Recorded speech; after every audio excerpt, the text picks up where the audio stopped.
Done. అయితే చాలామంది సర్పంచులకి Praja Shanti party నుంచి సిద్ధంగా ఉంటే మళ్ళీ అలా ఫ్లెక్సీలు కట్టుకునే పరిస్థితుల్లో లేదు, ప్రచారం చేసుకునే పరిస్థితిలో కూడా ఫైనాన్షియల్గా లేదు. మరి ఏంటి వారి పరిస్థితి? అవసరం లేదు. ప్రతి ఒక్క గ్రామంలో 1000 మంది ఓటర్స్ ఉంటే ఆల్రెడీ 500 మంది మనల్ని కోరుకుంటున్నారు. అందులో educated, youth, unemployed, educated.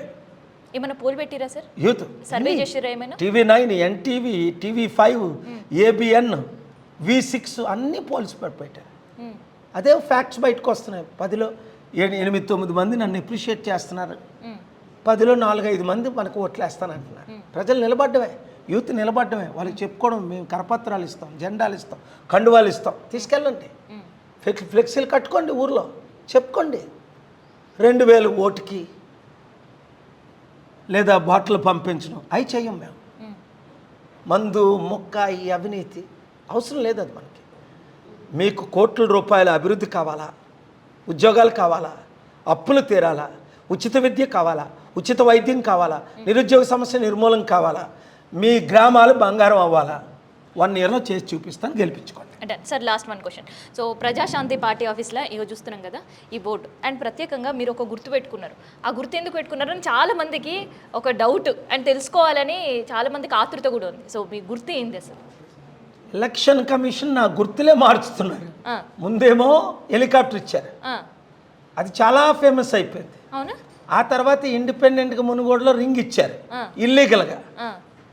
Election commission కూడా తొత్తులే కదా.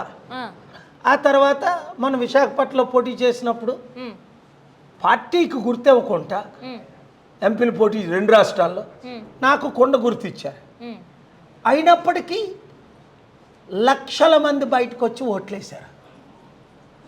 ఈవీఎంల ద్వారా ట్యాంపరింగ్ చేసి 14 బటన్ నొక్కితే 3 బటన్ రుజువులతో కోర్టులో నేను పెట్టాను. ఎలాగ ట్యాంపరింగ్ అయింది, ఈవీఎంలతో ఎలక్షన్ వద్దు, బ్యాలెట్ పేపర్తోనే ఎలక్షన్ పెట్టాలని ఇప్పుడు సుప్రీంకోర్టులో ఫైట్ చేస్తున్నాను. నీతి నిజాయితీ ఉన్నోళ్ళు బ్యాలెట్ పేపర్ ఎలక్షన్ పెడతారు, వెంటనే లెక్కలు పెడతారు. కౌంటింగ్ కూడా సేమ్ డే పెట్టాలి. అప్పుడు ఇప్పుడున్న వాళ్ళు ఎవ్వరూ గెలరు. వీళ్ళందరూ అండర్స్టాండింగ్తో వెళ్తున్నారు. ప్రతి పార్టీ కూడా లంచాలు ఇచ్చి, డబ్బులు ఇచ్చి, ముందు ముక్క ఇచ్చి, మోసాలు చేసి, అబద్ధ వాగ్దానాలు చెప్పి 6,000 అని ఒకడు, 18,000 ఒకడని, 20,000 ఒకడు, 45,000 ఒకడు, ఇంతనొకడు అంతనొకడు, అంతా మోసం చేసేస్తున్నారు. అందరికీ తెలిసిపోయింది. ఎడ్యుకేటెడ్ అన్న ప్రతి ఒక్కడికి ఇప్పుడున్న పార్టీలు, కుటుంబ పార్టీలు, కుల పార్టీలు, అవినీతి పార్టీలు, అక్రమ పార్టీలు, మార్పు రావాలి, మార్పు కావాలి, ఆ మార్పు మనమే తేవాలి. ప్రజాశాంతి పార్టీ తరపున ప్రతి గ్రామంలో మీరు పోటీ చేయాలి. ప్రతి గ్రామానికి ₹1 కోటి ఇచ్చి సర్పంచుల ద్వారా అభివృద్ధి చేయడం.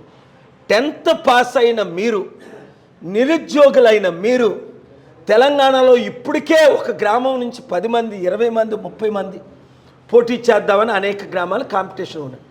మీ గ్రామం నుంచి మీరు సర్పంచ్గా పోటీ చేయాలి. జడ్పీటీసీ, ఎంపీటీసీ అంటే 7569441275.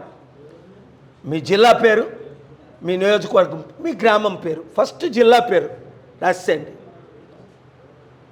అప్పుడు మీ జిల్లా వచ్చినప్పుడు మీతో ఉన్న యూత్ అందరినీ పిలిపిద్దాం. నేను మీకు మంచి ట్రైనింగ్ ఇస్తాను. ఆ ట్రైనింగ్ ద్వారా మీరే ఊరిలో రాజు అవ్వలేరా, సర్పంచ్ అవ్వలేరా, అభివృద్ధి చేసుకోలేరా? వాడు చేయడం ఏంటి? వాళ్ళు చేశారా? ₹1 కోటి అప్పు చేసి ₹1,00,000 ఇస్తున్నారు. ₹1,00,000 అప్పు చేసి 5,000 ఇస్తున్నారు. ఇంకా మీ అప్పు పెరిగిపోతుంది, అభివృద్ధి తగ్గిపోతుంది, నిరుద్యోగ సమస్య ఎక్కువైపోయింది, ఆత్మహత్యలు ఎక్కువైపోయి, డ్రగ్స్ అమ్మకాలు ఎక్కువైపోయి, కుటుంబ పాలన, కుల పాలన ఎక్కువైపోయింది. ఈ 2 పార్టీలే మనకెందుకు? ఈ రెడ్ల పాలన కావాలా కాంగ్రెస్ పార్టీ, లేదా కుటుంబ కుల వెలం పాలన కావాలా కేసీఆర్ పార్టీ? వాళ్ళు తప్పితే వాళ్ళందరూ ఒకటే. అందుకే రేవంత్ రెడ్డి ఈ రోజు వరకు కేటీఆర్ అరెస్ట్ చేయమన్నా అరెస్ట్ చేయలేకపోతున్నాడు.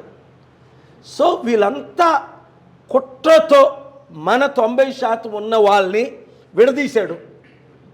లేదా ఆర్ కృష్ణ లాంటి బీసీ నాయకుడిని రెడ్లు వైసీపీ పార్టీ, బీజేపీ ఇప్పుడు బీజేపీ బ్రాహ్మణ పార్టీ వాళ్ళు కొనేయడం, రాజ్యసభ ఇస్తాం, డబ్బులు ఇస్తాం అని. అంత పెద్ద ఆర్ కృష్ణయ్యే మీరు ఆయన్ని ఫైట్ చేసినప్పుడు చాలా మంచి ఆయన్ని మీరు ముఖ్యమంత్రి చేయలేదు కనుక బీసీలందరూ ఏకం అవ్వాలి. బీఆర్ఎస్లో ఉన్న కాంగ్రెస్లో ఉన్న బీసీలందరూ బయటకు రావాలి. గద్దరన్న ఆశయాలు నెరవేరాలి. ఇంకా అప్లై చేయలేదంటే KAPOL.orgకో లేదా 7569441275కో అప్లై చేయండి. ఈ 1 minute వీడియో మీరు ప్రతి ఒక్కరికి ఫార్వర్డ్ చేయండి. ప్రజాశాంతి పార్టీని గెలిపించుకోండి.